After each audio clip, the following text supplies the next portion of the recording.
నేనేం హారతి వెంట పట్టడం లేదు, తనే తనే నా వెంట పడుతోంది. శూర్పణఖ రాముడి కోసం వస్తే లక్ష్మణుడి చేత ముక్కు చెవులు కోయించాడు. నువ్వు నికార్సైన వాడివే అయితే ఎప్పుడో మాకు చెప్పి దాన్ని వదిలించు గ్రాని అని అమ్మమ్మ గారిని అడిగేవాడివి. అందులోనే తెలుస్తుంది నీ మనసేంటో, నీ మనసులో ఏముందో బాగా అర్థమైపోతుంది. అరేరే, వదిని గారు అన్న పిలిపి ఏమైపోయిందిరా? వాణ్ణి అన్నయ్య అని పిలిచావే, మానేసావా? ఏ ఒరే అరే అని అది పిలవమందా? రేయ్, ఇదే నీకు ఆఖరి అవకాశం. తప్పు సరిదిద్దుకో. నువ్వు ఆ ఛాయలకు వెళ్ళద్దు. కాదని తిరిగినా ఆ హారతి పెళ్లి వీళ్ళు చేసిన తర్వాత అటు తొంగి చూస్తే వాళ్ళు తరిమేస్తారు. అప్పుడిక్కడ తలుపులు మూసేస్తాను. జాగ్రత్త. వాళ్లకు ఆ ఛాన్సు, మీకు ఈ ఛాన్సు ఇవ్వనులే. చూద్దాంరా, అది చూద్దాం. మాది అబద్ధమని నిరూపిస్తావో, నువ్వు అబద్ధమని తేలుతుందో కాలమే నిరూపిస్తుందిరా.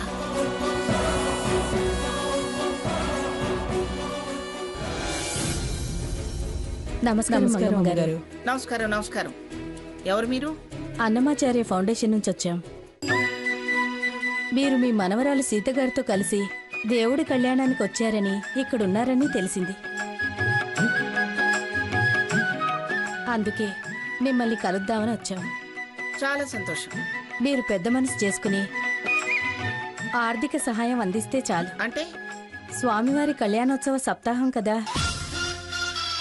నగర సంకీర్తనల్లో తమరంతా పాల్గొని సాయంత్రం అన్నమాచార్య సంకీర్తన కచేరీలో సీతగారు పాల్గొని స్వరార్చన చేస్తే సంతోషం. ఏమిటండి ప్రయాణం అనగానే ఇలా భజనలు హరికీర్తనలు? మేము బయలుదేరుతున్నాం.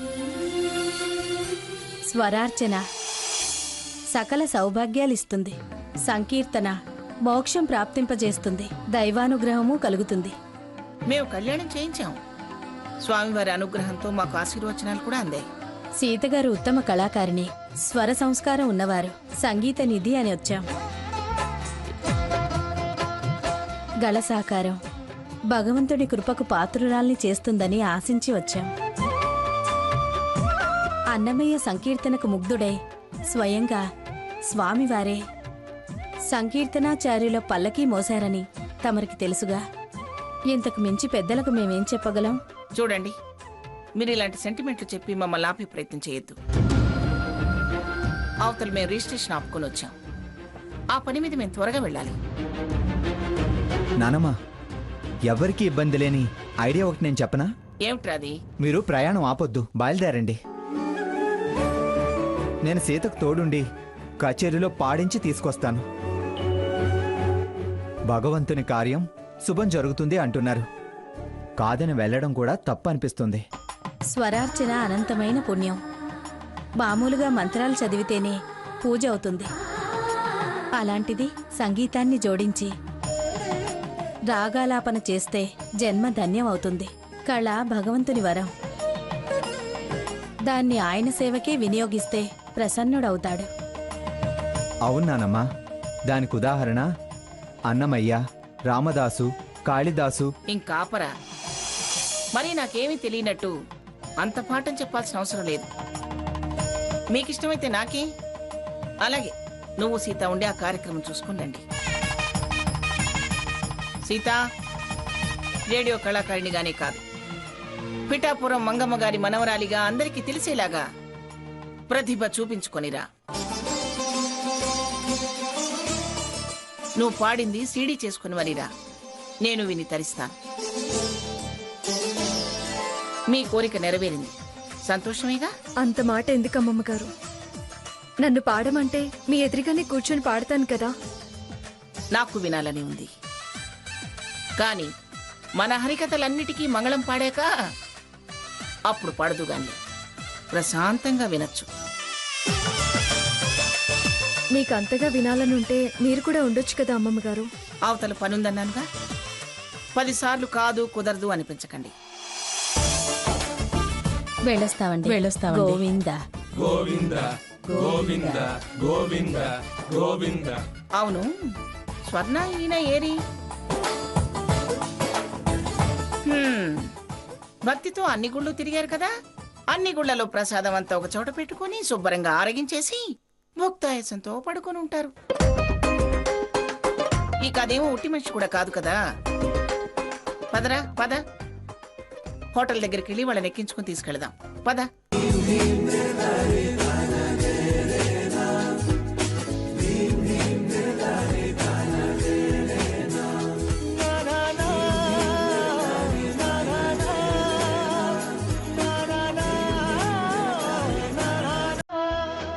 రా వెళ్దాం.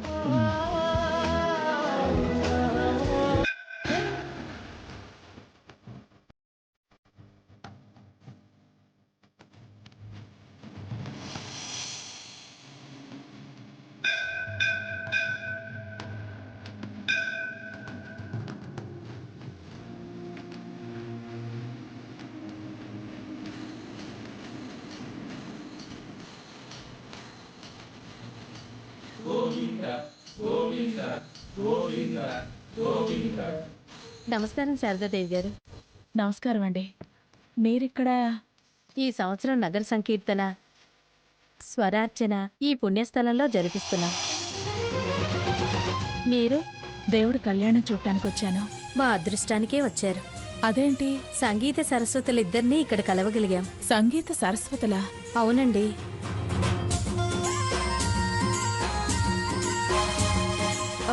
రఘు, మ్మ్, నువ్వు వెళ్ళి కొబ్బరికాయ కొనుక్కురా, దేవుడి దర్శనం చేసుకుని వెళ్దాం. సరే.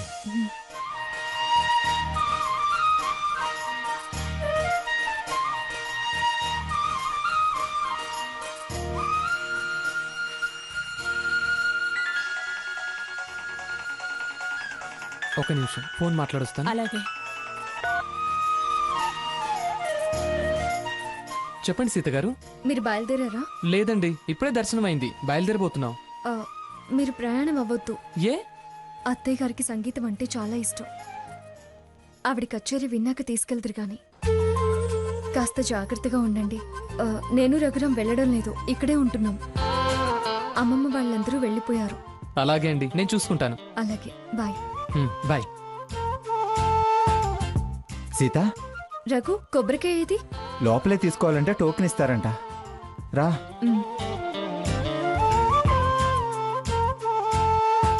ఎవరు సంజయ్? నేను తర్వాత చెప్తాను. మీరు చెప్పండి, ఎవరిని సంగీత సరస్వతులు అంటున్నారు? ఒకరు మీరు, మరొకరు రేడియో సీత గారు.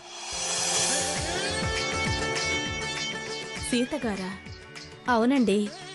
వారిక్కడికొచ్చిన సంగతి తెలిసి నగర సంకీర్తనలో కచేరీలో పాలు పంచుకోవాలని ఇప్పుడే పిఠాపురం మంగమ్మ గారిని అడిగి ఒప్పించి వస్తున్నామండి. వారు ఒప్పుకున్నారా? ముందు కుదరదన్నారు, తర్వాత ఒప్పించాం. మీరు కచేరీలో పాలు పంచుకోవాలి, స్వరార్చనలో కూడా. నేనా? అలాగే, వీరు పాల్గొంటారు. మీ అబ్బాయా? మా అమ్మగారే. తప్పకుండా కచేరీకుంటారు. కానీ వారు నన్ను పాల్గొనమంటున్నారు. ఉన్నా పాల్గొన్నట్టేగా. వారు పాడితే బావుంటుంది. పాడేది పాడంది అప్పటి అనుకూలాన్ని బట్టి.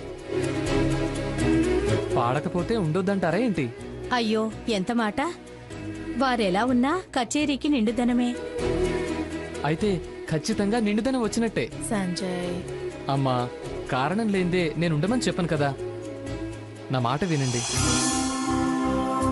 టెంపుల్ బాగుంది కదా? అవును.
అయ్యో సారీ రఘు, చూసుకోలేదు. I'm sorry.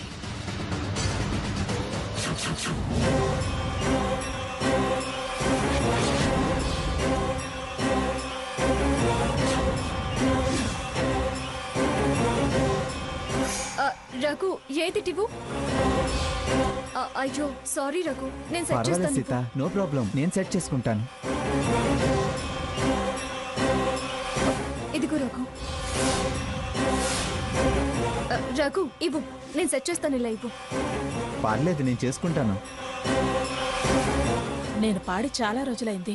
పర్వాలేదండి, ఇవేమీ పోటీలు కావు కదా, స్వరారాధన. కానీ స్వరారాధన కదా, నేను సాధన కూడా చేయలేదు. కృతులు మీకు కొత్త కొత్త రాగాలే ఆలపించినవారు. పర్వాలేదులేమ్మా, వాళ్ళంతగా బతిమలాడుతుంటే సంగీతం అంటే ప్రాణం పెట్టే నువ్వే ఇలా అనటం ఏమాత్రం బాలేదమ్మా. గుర్తున్నంత వచ్చినంత అలా వాళ్ళ కోసం ఒక పల్లవో చరణమో పాడమ్మా, సరిపోతుంది. చాలు చాలు, అదే మహాభాగ్యం. వస్తావండి, ఉమ్. పద.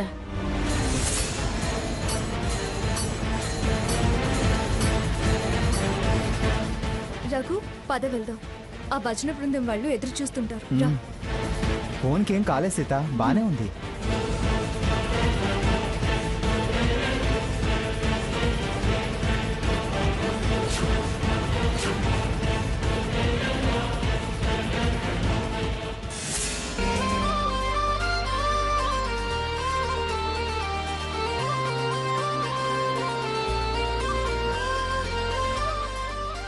మంగా, మొత్తానికి కళ్యాణం దివ్యంగా జరిపించాం. ప్రతి సంవత్సరం ఎవరో ఒక జంటే పీటల మీద కూర్చునేవాళ్ళం. కానీ ఈ సంవత్సరం మనవాళ్ళు మనవరాళ్లతో పాటు మనము. ఎంత ఆనందంగా తృప్తిగా ఉందో. అవునండి, ఈ కళ్యాణంతోనైనా మన కుటుంబంలోని కలతలన్నీ తొలగిపోయి సుఖ సంతోషాలు నిండాలి. ఇంకేమున్నాయి, పట్టిన దయ్యం వదిలే ఉపాయం కూడా వచ్చింది. దాన్న సంజయ్తో ముడిపెట్టేస్తే బావని వేధించే వాళ్ళుండరు. బావ నన్ను ఏడిపించడు. ఏమంటావు బావా? దాని సంగతి ఎందుకు? నేనేమన్నా కావాలనుకుంటున్నానా?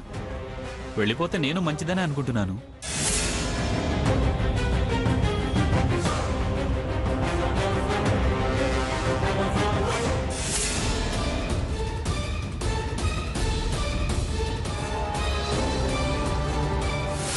నువ్వు ఛాలెంజ్ చేసావే నా మర్దిని నీ మొగుడిని చేసుకుంటాను అని. నీ కలలో కూడా అది నెరవేరకుండా నేను చేస్తాను. నీ పెళ్లి సంజయ్తో ఖచ్చితంగా జరిపించి తీరుతాను తీరుతాను తీరుతాను.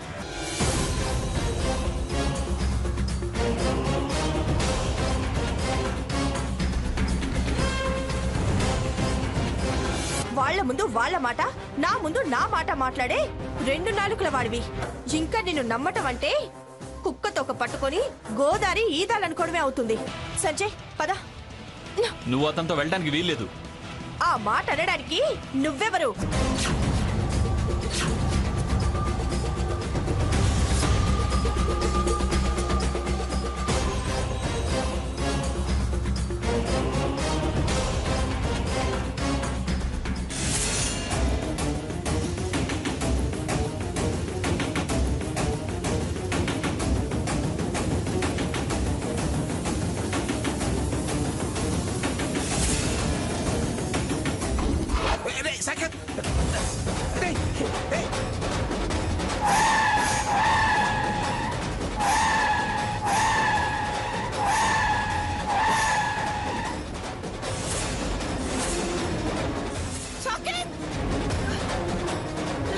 ఏమైందిరా?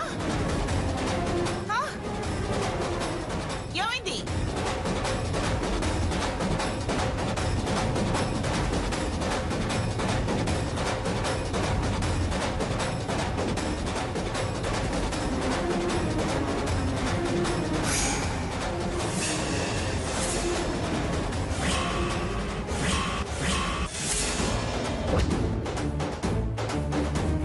సాకేత్, నీ జాస్ ఇక్కడ లేదా? ఏమిట్రా ఏమిట్రా నీ పరధ్యానం? కాస్త అయితే ఎంత ప్రమాదం జరిగుండేది. ఆ దెయ్యం బావనొదిలి కార్ను పట్టుకుందేమో. రేయ్ సాకేత్, ఏమైందిరా నీకు? ఏంటో సడన్ గా కన్ను మలిగింది. కన్ను మలిగిందా, బుర్రలో అది మెదిలిందా? ఏంటి గ్రాని, అన్నిటికీ ఆ టాపికే తెస్తారు. లేని ఆలోచనలు మీరే కల్పించేలా ఉన్నారే. ఉన్న ఆలోచనల్ని తుడిపేస్తాం కానీ లేని ఆలోచనల్ని కల్పించాం. స్వర్ణ, నువ్వు ఆగవే. రే, ఇదిగో ఈ మంచినీళ్ళు తాగి కొంగడుకో, ఇవ్వు వాడికి.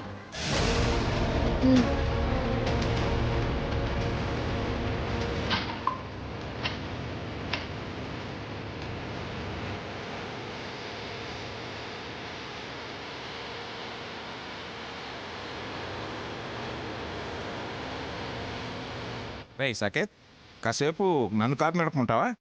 ఆ పని చేయండి, అది బెటర్. ఏం అవసరం లేదు. పర్వాలేదులేరా. నువ్వు నడిపితే ఎప్పటికీ ఇంటికెళ్ళేది. ఓహో, నా దగ్గర కారు డ్రైవింగ్ నేర్చుకుని నా డ్రైవింగ్కే వంకలు పెడుతున్నావా? కానీ కారు పరిగెత్తటం ఇంజన్ కెపాసిటీ మీద ఆధారపడి ఉంటుంది కానీ నడిపేవాడి వయసు మీద ఆధారపడి ఉండదురా. నీకన్నా స్పీడుగా తిన్నగా కంట్రోల్గానే నడుపుతా. నీ వయసు కంటే నాకు రెట్టింపు డ్రైవింగ్ అనుభవం ఉందిరా. కావాలంటే కారు నడుపుతాను చూడు. వదిలే తాతయ్య. అదేమిటే, ఆయన కారు బ్రహ్మాండంగా నడుపుతారు. అమ్మమ్మ, మ్యారేజ్ ఎర్లీ డేస్ లో, అదే ఎంగేజ్ లో జోరుగా హుషారుగానా? అంతకన్నా ఎక్కువే. నేనే భయపడేదాన్ని. నన్ను ఆయన భయపెట్టింది ఒక డ్రైవింగ్ విషయంలోనే. అదే అమ్మా జడ్జి జగన్నాథం అంటే. సాకేత్, పిఠాపురం వంశానికి ఓ ప్రత్యేకత ఉందిరా. ఎంతో మంది నీతి నిజాయితీలతో ఈ వంశానికి పేరు ప్రతిష్టలు తీసుకొచ్చారా. దాన్ని తరతరాల వారు కాపాడుతూ ఇంకా పెంచుతూ వచ్చారు. నేను నా వంతు బాధ్యతగా రాష్ట్రంలోనే ఓ గుర్తింపు వచ్చేలా చేశాను. దాన్ని కాపాడటం, ఇంకా ఇంకా గుర్తింపు తేవటం మా తర్వాత తరాల వారి మీద ఆధారపడి ఉంటుంది. మంచి చేస్తే చరిత్రలో పేరుంటుంది, చెడు చేస్తే ఉన్న పేజీ చించేస్తారా. ఏం చేస్తారు మీ ఇష్టం. ఈ తరం బాధ్యతంతా మీ అన్నదమ్ముల మీద ఆధారపడి ఉంటుంది. ఎందుకు ఈ చరిత్ర అంతా ఇప్పుడు నాకు చెప్తున్నావు? మనిషిగా పుట్టినవాడు ఏదో ఒక పొరపాటు చేస్తాడు. అస్తమానం దాన్నే వేలెత్తి చూపిస్తుంటే మారే ఆలోచన చెయ్యడెవడు. ఎలాగూ ఇలానే వేలెత్తి చూపుతారని అలాగే ఉంటాడు. మాటి మాటికి నువ్వు ఇలా లెసన్స్ చెప్తే నేను మారటం జరగదు. మారానని మాటలతో హింసించినట్టు బిల్డప్ ఇచ్చి హింసిస్తావే. ఈ మార్పులో ఎంత నిజముందో పొద్దున్నే అంత వివరంగా చెప్పింది కదా, అందుకే మరోసారి గుర్తు చేస్తుంది. దానికి అంత ఫీల్ అవుతావే. మళ్ళీ జన్మలో తప్పు చేయనని చెప్పొచ్చుగా. నువ్వు ఆగవే, నేను మాట్లాడతానుగా. ఏమండి, మీరు రండి, మీరు డ్రైవ్ చేయండి. వెళ్ళరా, వెళ్ళాడు కూర్చోపో.